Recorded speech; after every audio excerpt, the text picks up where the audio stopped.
Hello, Washington friends. It's Mrs. Monte here. I'm going to read a story called Ian's Walk, a story about autism. Author is Laurie Lears.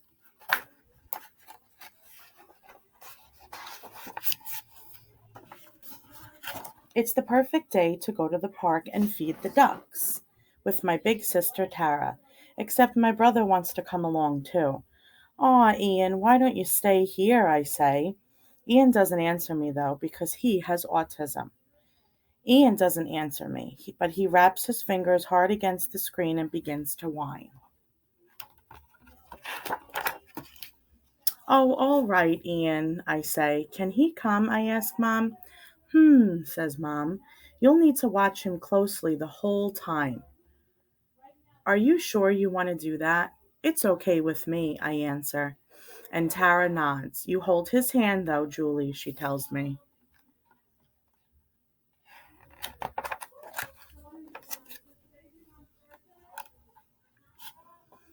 Ian's brain doesn't work like other people's. Ian sees things differently. When we pass Nan's diner, Ian steps inside to watch the ceiling fan move in slow circles. He doesn't look at the waitresses hurrying by with all kinds of sandwiches and ice cream. Let's get a soda, I say, but Ian keeps his eyes on the fan until I pull him out the door.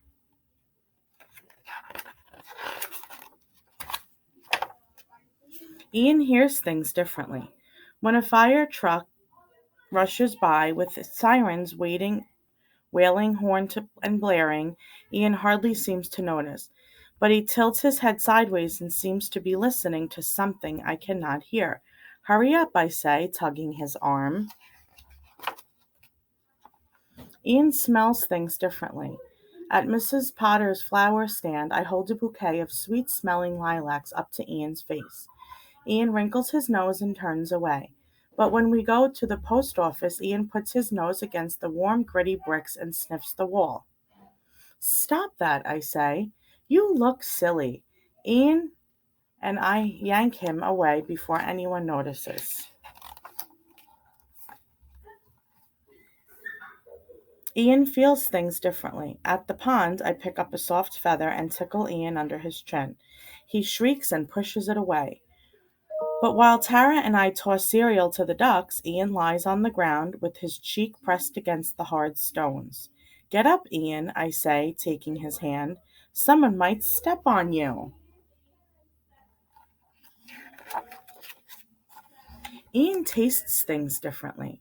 When we go past the food booths, Ian won't even look at the pizza, hot dogs, or soft pretzels. But he reaches into my pocket for the bag of leftover cereal. Tara and I don't want to eat cereal for lunch, I tell him. Come with us while we buy some pizza. But Ian won't budge. He munches the Power Pops one by one. Sometimes Ian makes me angry.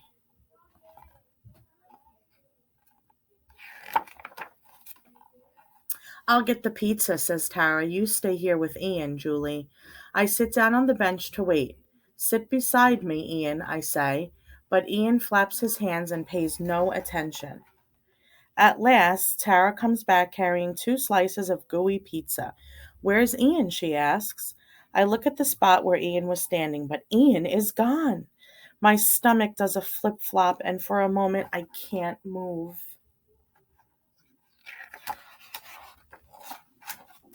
Tara runs to a lady. Have you seen a little boy in a blue shirt? She cries.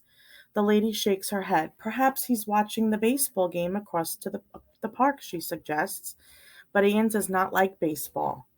A man walks by with a little girl on his shoulders. Have you seen a boy who looks lost? I say with a lump in my throat.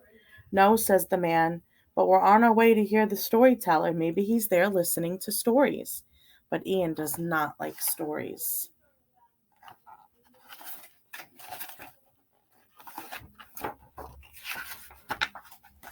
Tara rushes off to look for Ian. I squeeze my eyes shut and try to think like Ian.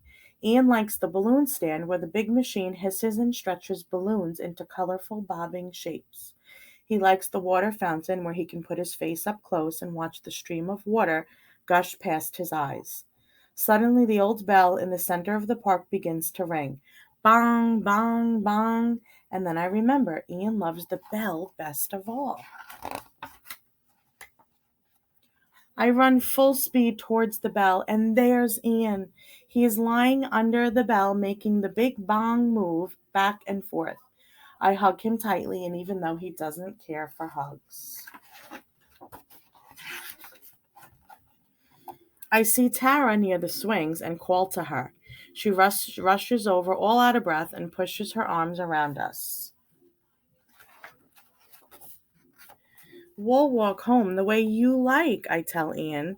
We stop at the pond and let Ian play with the stones. He lines them up in a straight row along the edge of the walkway. I stand in front of him. No one steps on his fingers. We walk right past Mrs. Potter's flower stand and stop at the post office instead. Ian sniffs all the bricks he wants, and I don't care who's watching.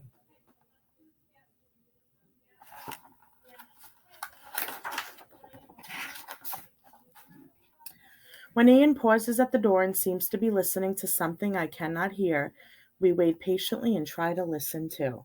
At Nan's diner, Ian and I watch the fan until I'm dizzy. When we finally get home, I say, "It was a good walk, Ian." And for just a flash, Ian looks at me and smiles. Washington friends, I hope you enjoyed Ian's walk. I sure did. Bye.